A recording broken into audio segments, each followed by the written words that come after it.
जिस वस्तु को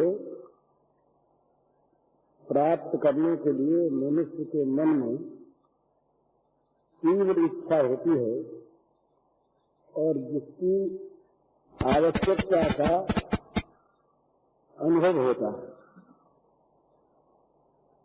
उसकी प्राप्ति के साधन में न तो आलस्य होता है, न परिश्रम मालूम होता है और न सहन करने में कुछ दुख मालूम होता है।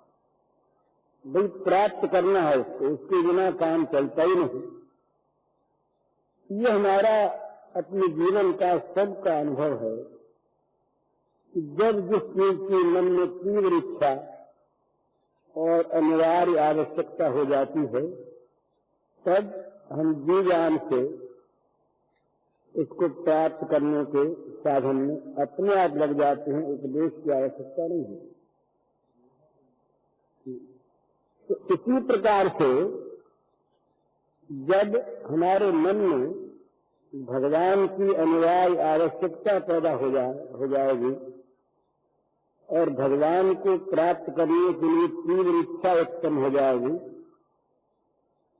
तब सारे काम, सारी चेष्टाएं, सारे प्रयत्न अपने आप इसी के लिए होंगे और पूरे रूप में होंगे।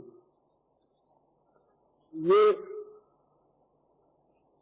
हमारा जो भगवान की तरफ आकर्षण नहीं है और हम जो इनको प्राप्त करने के लिए प्रयत्नशील नहीं हैं, उदासीन हैं अथवा अवहेलना करते हैं, इसका कारण ये है कि हमारे मन में उनको प्राप्त करने की तीव्र इच्छा नहीं उत्पन्न हुई, आवश्यकता नहीं जागी। तो सत्संग के द्वारा, सद्ग्रंथों के अध्ययन के द्वारा, महात्मा पुरुषों की, ऋषियों की वाणी का स्वाध्याय करने के द्वारा ये आवश्यकता हमारे मन में जाग उठती है। बस जरूरत है आवश्यकता को जगाने की। उसके बाद न तो प्रयत्न में कोई कमी हो सकती है और न प्राप्त होने में कोई संदेह रहता। जब ये आवश्यकता जाग उठती है तो फिर कोई बाधा रहती नहीं। दो चीज है, एक तो वो आवश्यकता, अनिवार्य आवश्यकता, बाधाओं का ख्याल नहीं करती। संसार में हम देखते हैं कि जब हम किसी वस्तु की अत्यंत आवश्यकता मानते हैं, तब बाधाओं का ख्याल न करके, मानापमान को छोड़कर, लज्जा शर्म को छोड़कर, सुख दुख को भूलकर, खाना पीना भूलकर उसी काम में लग जाते हैं और यहाँ तक लग जाते हैं कि धर्म और भगवान सबको भी भूल जाते हैं। ये हमारा सबका प्राय अनुभव है जीवन में।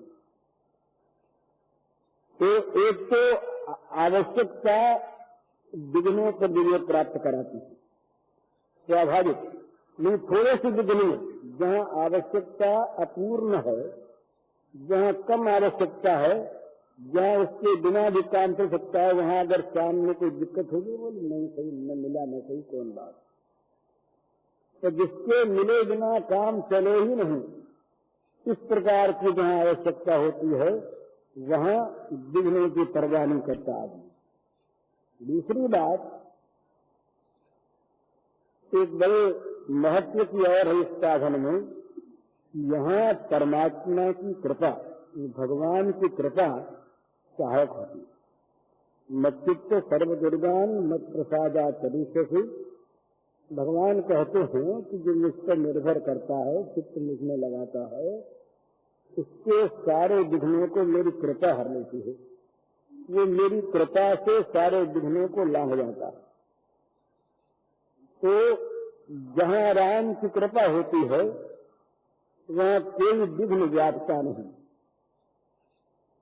राम कृपा कर चित्र ही देही, जिस पर राम कृपा करके देख लेते हैं उसके सारे विघ्न पाए जाते हैं। तो ये दो चीज इसमें है, एक तो स्वाभाविक ही आवश्यकता होने पर मनुष्य विघ्नों की परवाह नहीं करता, विघ्नों पर लात रखकर वो चलना चाहता। तुम देखते हैं विघ्नों को सामने आते देखते हैं लोग, दुख पाते हैं, सह लेते हैं, पर आगे बढ़ जाते हैं। और एक इसमें भगवान की सहायता, भगवान की कृपा प्राप्त होती है इस मार्ग में। ये दूसरी बात है कि भगवान की कृपा किस पर किस रूप में प्रकट। ये तो दवा होती है रोग के अनुसार, मीठी भी कड़वी भी। कहीं अंग भी काट देना पड़ता है डॉक्टर, निरोगता प्राप्त कराने के लिए अंग छेदन कर देते हैं, पूरा अंग काट देते हैं कि भाई अगर ये अंग रहेगा तो विष आगे तक फैल करके सारे शरीर को नष्ट कर देगा, इसलिए इतना काट दिया जाए कि हर में। इसी प्रकार से भगवान भी जिसका जिस प्रकार का वो स्थिति देखते हैं, स्वरूप देखते हैं, उसी के अनुसार भगवान की कृपा प्रकट होती है। पर कृपा प्रकट होती अवश्य, जो भगवान के मार्ग में लगता है, लगना चाहता है, भगवान उस पर कृपा करते हैं निस्संदेह। और उसका जो मार्ग का विघ्न है हटा देते हैं, चाहे मोह का विघ्न हो और चाहे वो आसक्ति का विघ्न हो, तो भगवान की कृपा से विघ्न हट जाते हैं। लेकिन इच्छा होनी चाहिए पहले। यही भगवान की प्राप्ति में और भोगों की प्राप्ति में ये बड़ा महत अंतर है। भोगों की प्राप्ति कर्म से होती है, इच्छा से नहीं। ये सिद्धांत मान लेना चाहिए। संसार में जैसे बिना बुलाए दुख आते हैं, ऐसे बिना बुलाए बिना प्रयत्न के सुख आते हैं। ये सिद्धांत अपने जीवन पर हम लोग अगर ध्यान दे करके देखें तो हजारों घटनाएं ऐसी मिलती है कि मनुष्य के जीवन में कि बिना प्रयत्न के, बिना इच्छा के सुख आ जाते हैं, बिना प्रयत्न के, बिना इच्छा के दुख आ जाते हैं। तो ये तो कुछ करना नहीं पड़ता इसके लिए। संसार में संसार की चीजें तो आने जाने वाली ऐसी आया करती हैं, जाया करती हैं। तो इसके लिए तो बस भगवान से यही कहता है भक्त, भगवान का प्रेमी के लिए इनकी तो हमको परवाह है। ये तो जैसे आने जाने वाले हैं, आते जाते चलेंगे। तो ये आते तो हैं कर्म से, जिसका जैसा पूर्व का किया हुआ कर्म है और जिसके जिस कर्म के अनुसार जैसा विधान बन गया है, वो विधान सामने आता है। बना हुआ फिल्म का दृश्य सामने आता है तो नई चीज प्राय नहीं। तो ये संसार के हानिलाभ तो कर्म से होते हैं। धन की इच्छा कौन नहीं करता संसार में, मान की इच्छा कौन नहीं करता, पर क्या सबको धनमान मिलते हैं क्या? जीवन भर प्रयत्न करने पर भी, विद्या बुद्धि संपन्न होने पर भी अगर वस्तु कोई नहीं मिलती तो नहीं ही मिलती, सारे प्रयत्न निष्फल हो जाते हैं। और जहाँ वस्तु प्राप्त होने को होती है वहाँ बिना इच्छा के, बिना प्रयत्न के वैसी स्थिति बन जाती है जिसमें ये चीज आ जाती है। हम समझ लेते हैं भूल से सफलता में कि हमने अपने प्रयत्न से किया, अहंकार का पोषण कर लेते हैं, और जहाँ असफलता होती है, विपरीत स्थिति प्राप्त होती है, वहाँ दुख को बुला लेते हैं। वो स्थिति तो आनी ही थी, लेकिन भगवान इच्छा से प्राप्त। हमारी इच्छा तीव्र हो जाए तो भगवान किसी कर्म को फल नहीं है, भगवान हैं, अपनी वस्तु है। इच्छा न होने से हमसे ये वस्तु छिपी हुई है, अज्ञात है। इच्छा करने पर वो वस्तु हमें तत्काल प्राप्त हो जाती, जैसी इच्छा। मंद इच्छा होगी तो देर होगी। ये सारे प्रारब्ध में लिखे भोग होते हैं, पर भगवत प्राप्ति प्रादी में नहीं लिखे होते।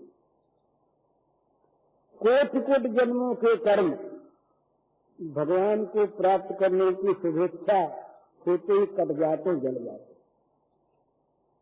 इसलिए भगवान की प्राप्ति के लिए कोई निश्चित काल नहीं है।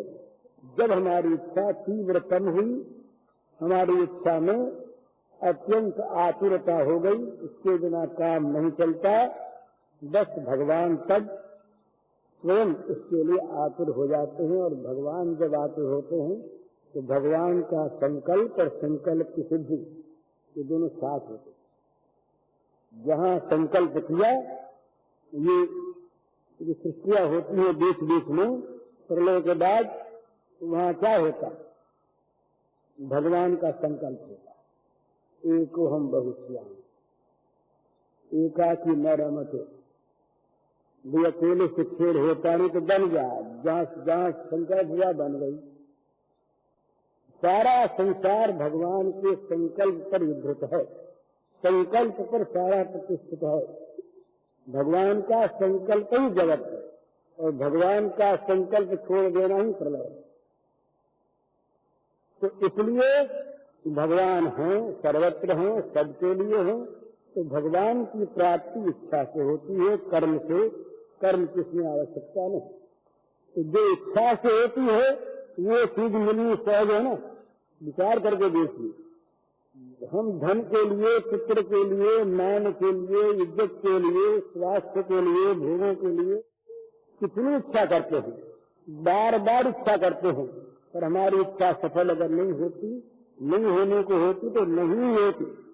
और हम देखते हैं कि हमसे जो विद्या बुद्धि में कम है, जिनका प्रयत्न भी बहुत कम है, ऐसे लोग इन वस्तुओं को पा लेते हैं। तो ये भगवान के यहाँ न्याय में कमी नहीं, ये न्याय ही से ऐसा होता है कि उनके पूर्व कर्म इस प्रकार के हैं, जिनका प्रारब्ध अभी उन्हें अमित प्रकार के फल दे रहा है। तो भगवान की प्राप्ति में इच्छा ही कारण है, कर्म कारण नहीं। इसलिए जो कुछ भी देर है इच्छा होने में है, इच्छा होती क्यों नहीं? इसलिए कि हमारे अंदर एक मोह बैठा है, वो जगत के भोगों में तो हमें आनंद दिखलाता है और भगवान की तरफ से उपेक्षा करवाता है। ये मोह, बस इस मोह के नाश के लिए ही सारी साधना है। निरंतर आदमी मोह के नाश के लिए प्रयत्न करे, सावधान रहे और अपने मन को, अपनी बुद्धि को जहाँ तक बने भगवान को लगाए रखने का प्रयत्न करे तो मोह मिट जाता है। और मोह मिटने में प्रधान उपाय बताया है शास्त्रों ने सत्संग, सत्य का संग,